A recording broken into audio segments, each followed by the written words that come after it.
Hi friends, welcome to அச்சா. இன்றைக்கி என்ன டிஷ் பார்க்க போகிறோம்னா பட்டர் பீன்ஸ் கிரேவி தாங்க பார்க்க போகிறோம். அதுக்கு வந்து நம்ம பட்டர் பீன்ஸு எடுத்து வச்சுருக்கோம். இதுக்கு ஒரு மசாலா அரைச்சி எடுத்துடலாம். இப்போ பாருங்கள் ஃப்ரெண்ட்ஸ், கடாயில் நல்லா எண்ணெய் ஹீட் ஆகிடுச்சு.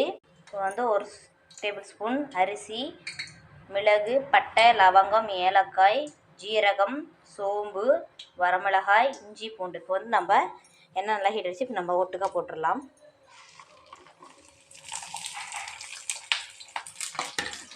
வந்து நம்ம கருவேப்பிலை ஆட் பண்ணிக்கலாம்.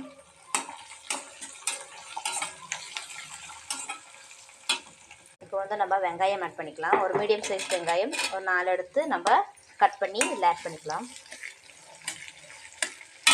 வந்து நம்ம மீடியம் சைஸ் தக்காளி ஒரு 4 ஆட் பண்ணிக்கலாம். நல்லா வதக்கிக்கலாங்க. இப்போ இந்த கிரேவிக்கு தேவையான உப்பு ஆட் பண்ணிக்கலாம்.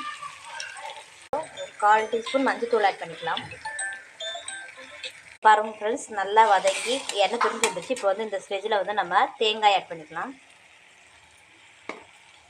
நம்ம நல்லா வதக்கிக்கலாம் இந்த எண்ணெயிலேயே. இப்போ பாருங்க ஃப்ரெண்ட்ஸ், குக்கர் நல்லா ஹீட் ஆகிடுச்சு. இப்போ வந்து நம்ம ஒரு பட்டை, ஒரு ஏலக்காய், ஒரு லவங்கம், ஒரு பிரியாணி இலை.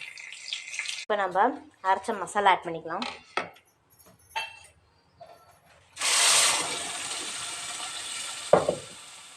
இப்போ பாருங்கள் ஃப்ரெண்ட்ஸ், நம்ம இது கூட நம்ம பட்டர் பீன்ஸ் ஆட் பண்ணிக்கலாம். நம்ம காலிஃப்ளவரும் குடைமிளகாய் ஆட் பண்ணிக்கலாம். நல்லா நம்ம கலந்து விட்டுறலாங்க. உங்களுக்கு தேவையான வெஜிடபிள்ஸை ஆட் பண்ணிக்கோங்க. ஒரு 2 விசில் வரட்டும். பாருங்கள் ஃப்ரெண்ட்ஸ், குழம்பு நல்லா ரெடி ஆகிடுச்சு. இப்போ வந்து நம்ம வாசனைக்கு கொத்தமல்லி தழை ஆட் பண்ணிக்கலாம். வேறொரு பவுலுக்கு மாற்றிக்கலாம். பாருங்கள் ஃப்ரெண்ட்ஸ், நம்ம சாப்பிட்டு பார்க்கலாம். கிரேவி எப்படி இருக்குன்னு டேஸ்ட் பார்க்கலாம். பாருங்கள், பட்டர் பீன்ஸ் பாருங்கள் நல்லா வெந்து மசிஞ்சிடுச்சு. வந்து சாப்பிட்டு பார்க்கலாம்.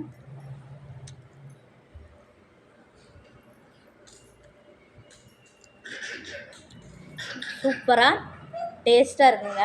சப்பாத்திக்கு, பூரிக்கு, நானுக்கெல்லாம் ஒரு ஆப்டான ஒரு கிரேவிங்க. நீங்களும் இந்த டிஷ் செஞ்சு பார்த்துட்டு எப்படி கமெண்ட்ஸ் பண்ணுங்கள். இந்த வீடியோ பிடிச்சிருந்தா லைக் பண்ணுங்கள், ஷேர் பண்ணுங்கள், சப்ஸ்கிரைப் பண்ணிக்கோங்க. தேங்க்யூ.